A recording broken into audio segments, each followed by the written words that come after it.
Yan mga lodi, grabing traffic mga lods. So, tukod na dito sa may Ugong, Pasig. Meron kasing disgrasyang nagaganap mga lodi doon sa may C5 Palar. So nag-chat yung tropa natin na meron daw disgrasya doon. Kaya yan mga lodi, oh. Grabe ang traffic. Pa southbound pala yung disgrasya mga lodi.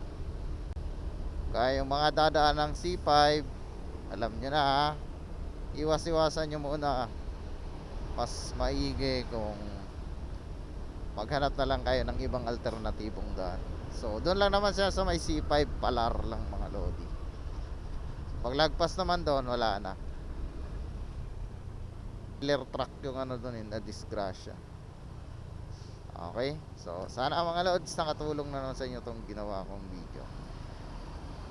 Drive safe mga lodi.